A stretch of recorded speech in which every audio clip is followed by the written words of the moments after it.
So here's our Topshot, which is 130 pound Suffix keyline, and that's got to fit up inside this 100 pound braid. And when you're looking at that there, you're thinking, well, hey, that's not going to work, but it does. You just need this device. It's a pipe needle, so it's basically a hollow needle that's going to allow us to thread this mono up inside that braid, and it's a seamless connection, and it's an extremely strong connection. In fact, it's 100%, you don't lose any line strength with it. Now the needle I've selected is an 80 pound needle, and this 130 pound is in fact not going to fit inside it, and I've gone with the 80 pound needles because it's thinner and it's going to fit up inside this nice thin hollow lace braid much easier. So to make it fit, we just take a box cutter here, nice sharp blade, and we're just going to taper it down so it fits inside. Sort of rotate it around. I'm basically just making that thinner, and then if I square it off on the end, we'll just see if that's going to fit inside the needle now. Now you really want to push that in and get a nice tight jam, because you don't want that coming out when you're partway through your splice. So now we've got our mono into our needle, we start our splice. Now we don't come in through the very end, we come about an inch or 25mm up. So we just bunch the braid up a little bit, and it allows us to get the needle in the side of the braid there. And now I'm simply just going to thread this needle all the way up inside the hollow lace braid, and it's going to take that mono with it. So I've poked this pipe needle now about 1.5 meters up inside, and you can see how much mono that I've got thread up inside. So at this stage we just got to take our needle out, so we just bunch the braid up again, and you can see we just poke the needle straight out the side of the fibres. We slide it out, get rid of the needle, we're finished with that. But before we slide this back up inside, we've got to make a nice fine taper. It's really important. We come back about an inch or 25mm, and I'm just going to do the finest of gradual tapers, taking more and more of that mono away. And what I've done there is I've got that ramped down nice and smoothly.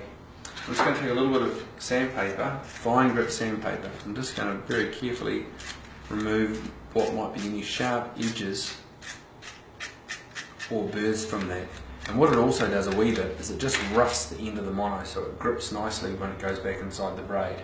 I just slide that back up inside the braid, and there it is. That's our connection, but we've still got to do a whipping on the other end. This is where our mono ends inside the hollow braid, but before I do a whipping, I'm just pulling that down nice and tight, and I'm removing any looseness that there might be. And it's coming right back down to our spool here, which I've put on the spooler. I'm going to pull that tag end nice and tight. Now, to secure this tag end here, dental floss. I'm not very particular on my brands of dental floss, but I do like to use the double mint. Get more bites. That's not true. And to get started, we've just doubled over, loop it back through itself, slide it down to within about 5mm of that tag end, and we pull it nice and tight. And then from here, we're just going to half hitch over and over again, right down the entire length of that tag end. Now the reason we've got this tag end is so all of these whippings are going to pull nice and tight over the top of that, and it gives a bit of grip for the dental floss to grip it on the end there. If we'd come up straight through the end and we didn't have that, really there's an opportunity, more of an opportunity, that that whipping will slip, can slide up. That would be a worst case scenario. So I've never had it fail doing it this way, and literally it's been tested with hundreds if not thousands of big gamefish catches. 3 or 4 more half hitches. They're just going to bite nicely into that mono.